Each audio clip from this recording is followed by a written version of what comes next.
نے فرمایا التائب من الذنب کمن لا ذنب له، خالق کائنات جسے توبہ کی توفیق دیتا ہے اس کا انعام سنیے. فرمایا جس نے سچے دل سے توبہ کی، خالی لفظی طور پر توبہ توبہ کر لینے سے توبہ نہیں ہوتی.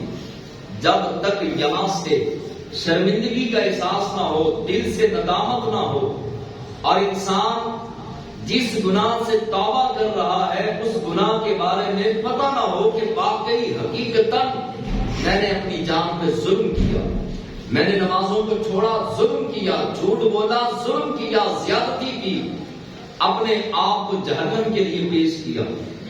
اب دل کے اندر شرمندگی اور ندامت آئے اور اس کے بعد لفظ ادا ہوں توبہ کے کہ میرے مولا میں توبہ کرتا ہوں. اور توبہ کس طرح کی ہونی چاہیے؟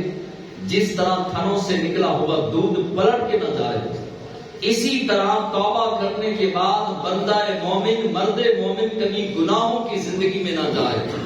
ایسا عزم مصمم کرنا، پکا ارادہ کرنا گناہوں سے توبہ کرنے کے بعد گناہوں سے بچنے کا پکا ارادہ، اس کو سچی توبہ کہا جاتا ہے. تو فرمایا جس نے سچی توبہ کی اور سچے دل سے توبہ کی، اللہ اس کے سابقہ تمام گناہوں کو معاف فرما دیتا ہے. سبحان اللہ. اور وہ اس طرح ہو جاتا ہے، یہ دوسری حدیث پاک جو امام نبہانی نے اور امام نووی نے ارشاد فرمائی، فرمایا کہ وہ اس طرح ہو جاتا ہے جس طرح آج ہی اپنی ماں کے پیٹ سے پیدا ہوا، گناہوں سے پاک اور صاف ہو جاتا ہے. سچی توبہ کرنے والا اللہ اس کے سارے گناہوں کو معاف کر دیتا ہے. اس کا معنی یہ نہیں کہ جتنی نمازیں قضا کی وہ معاف، لوگوں کا جتنا قرض دبایا وہ معاف، نہ گناہ معاف ہوگا، باقی قرض جو ہے وہ سر پہ باقی رہے گا.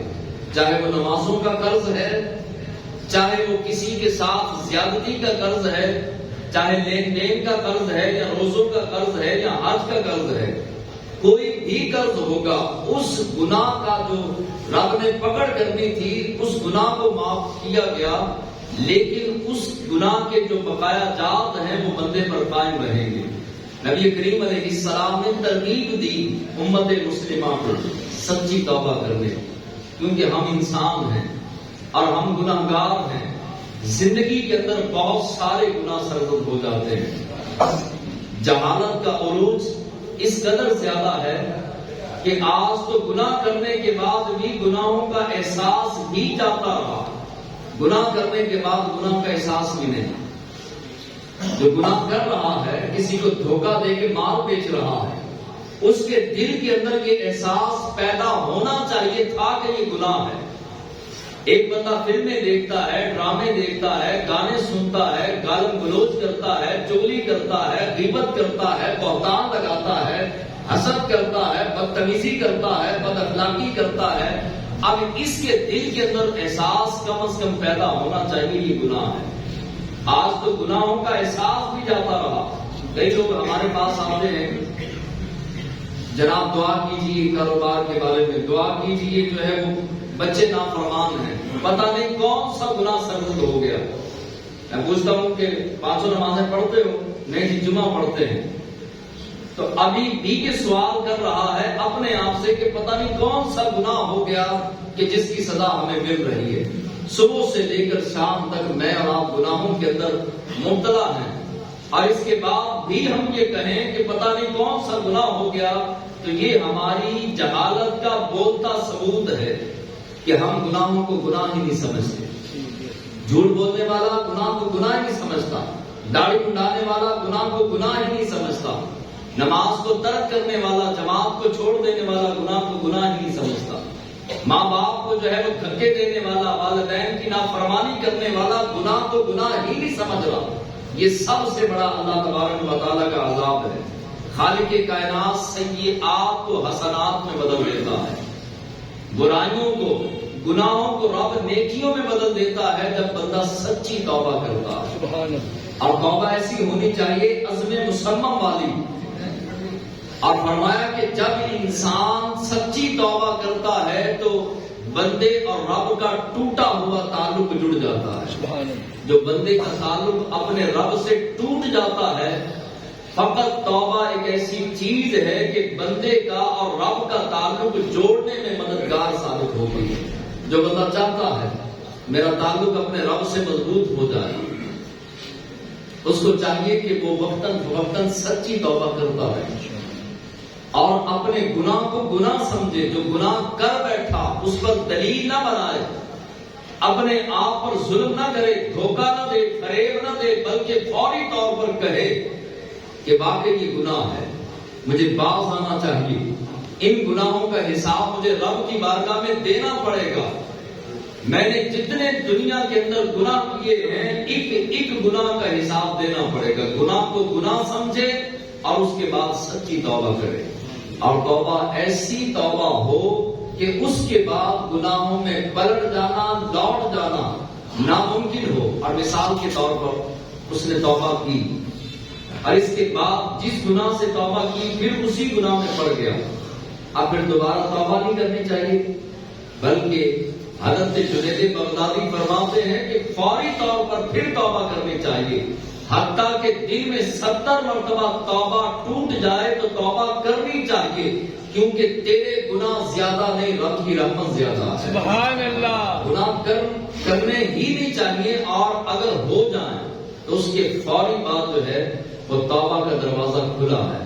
اور ذہن میں رکھیے کہ توبہ کا دروازہ اس وقت بند ہوگا جب ملک الموت علیہ السلام ہماری طرف چل پڑیں گے. ادھر سے ملک الموت جان نکالنے کے لیے چلیں گے، ادھر سے توبہ کا دروازہ بند. اب بندے کو پتہ چل جائے گا کہ میں نے دنیا سے چلے جانا ہے، اب میری تھوڑی دیر کے بعد آنکھیں بند ہو جائیں گی. ملک الموت میرے دروازے پہ میرے گھر کا کنڈا کھڑکانے کے لیے پہنچ گئے. اب وہ جلدی سے کہے گا مولا معافی معافی، پروردگار مجھے معاف کر دے، میں اپنے گناہوں سے توبہ کرتا ہوں. رب فرمائے گا نہیں، اب نہیں، کیونکہ جب فرعون غرق ہوا تھا دریا کے اندر تو اس نے بھی کہا تھا آمنت برب موسیٰ، مولا میں پروردگار میں تجھ پر ایمان لایا، میں موسیٰ کے رب پر ایمان لایا. لیکن رب نے فرمایا اب تیرا ایمان لانا تجھے فائدہ نہیں دے گا. توبہ اس وقت تک جو ہے وہ مددگار ثابت ہوگی جب تک ملک الموت کا سفر ہمارے گھر کی طرف جو ہے وہ شروع نہ ہوا ہو. اس سے پہلے جو ہے وہ ہماری توبہ مددگار ثابت ہوگی اور ہمیں داخل جنت کروا سکتی ہے، مگر توبہ سچی ہو. کیسی توبہ؟ حضرت امام حسن بصری کے پاس ایک عورت آتی ہے. ایک ماں اپنے پتر کو، اپنے بیٹے کو کہتی ہے کہ تو شرابی بھی ہے، بے نمازی بھی ہے، اور بہت سارے تجھ میں گناہ پائے جاتے ہیں، اور سارا دن جو ہے وہ نشے کی لت میں، نشے کی حالت میں پڑا رہتا ہے. نہ تجھے نماز کی ہوش، نہ قرآن کی ہوش، نہ محبوب کے فرمان کی ہوش. آپ میں تجھے امام حسن بصری کی بارگاہ میں لے جاؤں تاکہ تجھے توبہ کرواؤں. تو وہ انکار کر دیتا، ہر بار ہیلے بہانے بنا کر نکل جاتا، اور ماں کو کہتا کہ میں نہیں جاتا. ماں بار بار کہتی رہی. ایک دن اس کے دل کے اندر خیال آیا کہ چلو چلے ہی جانا چاہیے. اب جو ہے وہ توبہ کی نیت سے ماں نے ہاتھ پکڑا بیٹے کا، امام حسن بصری کی بارگاہ میں لے آئے. امام حسن بصری علیہ الرحمہ اس کے گناہوں سے واقف تھے. آپ نے اس کو دیکھا اور دیکھ کر اللہ کے ولیوں کے ہر عمل میں حکمت پوشیدہ ہوتی ہے.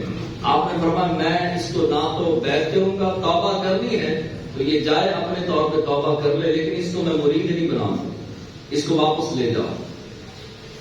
اور دروازے پر ماں نے کہا کہ آپ کی مہربانی، منت و سماجت کی، لیکن امام حسن بصری علیہ الرحمہ نے انکار کر دیا. فرمایا اس کو لے جاؤ، یہ شرابی، کبابی، بد کردار، سیاہ کار، بدعمال ہے، اسے لے جاؤ، اس کو میں اپنا مرید نہیں بناؤں گا، بیعت نہیں کروں گا.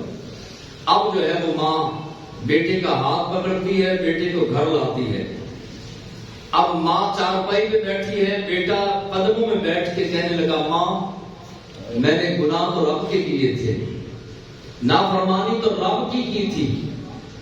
جب رب کے بندے نے ہی مجھے معاف نہیں کیا، مخلوق نے مجھے معاف نہیں کیا، تو خالق مجھے کیسے معاف کرے گا؟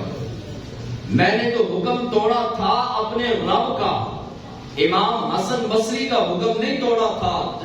اور جس کا میں نے حکم توڑا ہے امام حسن بصری اتنے ناراض ہیں تو وہ کتنا ناراض ہوا. اب دل کے اندر احساس پیدا ہو گیا، دل جو ہے وہ پسیج گیا، غم زدہ ہوا، پریشان ہوا، دن بھی روتا ہے، رات بھی روتا ہے، نشے چھوٹ گئے، گناہ چھوٹ گئے، نمازیں شروع ہو گئی، پرہیزگاری کی طرف آیا، لیکن دل کانپتا، جسم پر لرزہ طاری رہتا، پریشان رہتا، دن رات جو ہے وہ روتا رہتا، اتنا غم زدہ ہوا، اور کہتا اپنے رب کی بارگاہ میں کہتا مولا میرا خالق تو تو ہے، حسن بصری نے تو مجھے پیدا نہیں کیا، پیدا تو نے کیا ہے، مجھے امام حسن بصری نے قبول نہیں کیا، تو کیسے قبول کرے گا؟ مجھے تو دھتکار دیا گیا، مجھے نکال دیا گیا، اور مجھے بیعت سے انکار کر دیا گیا، حسن بصری نے مجھے اپنا مرید نہیں کیا، جب حسن بصری نے مرید کرنے سے انکار کر دیا، مولا تو نے قبر میں اپنا بندہ ماننے سے مجھے انکار کر دیا، تو میں کہاں جاؤں گا؟ اب آنسوؤں کی جھڑی لگی ہے، اور دن رات زارو کتار خوف خدا سے، سچے دل سے جو ہے وہ خوف خدا کی وجہ سے آنسو بہاتے ہیں اور روتا ہے۔ اور ایک دن ایسا ہوا کہ بیمار پڑ گیا، ماں کے قدموں پر ہاتھ رکھ کے کہنے لگا ماں اب مجھے نہیں لگتا کہ میں بچ پاؤں، میرے بچنے کی امید ختم ہو گئی، اب زندگی کے ایام، زندگی کی شب و روز، زندگی کی بہاریں لگتا ہے ختم ہو گئی، لیکن ماں میری ایک وصیت ہے، جب میں مر جاؤں تو میرے گلے میں رسی ڈالنا، مجھے چارپائی سے نیچے گرا کر جو ہے وہ گلیوں کے اندر گھسیٹنا، اور جا کے کوڑے کے ڈھیر پر پھینک کر کہنا کہ جو رب کی نافرمانی کرتا ہے اس کا حشر یہ ہوتا ہے، اس کا حال یہ ہوتا ہے۔ ماں نے کہا بیٹا میں ماں ہوں، ماں تو ماں ہوتی ہے، میرے اندر یہ حوصلہ نہیں کہ تیری وصیت پر عمل کرو۔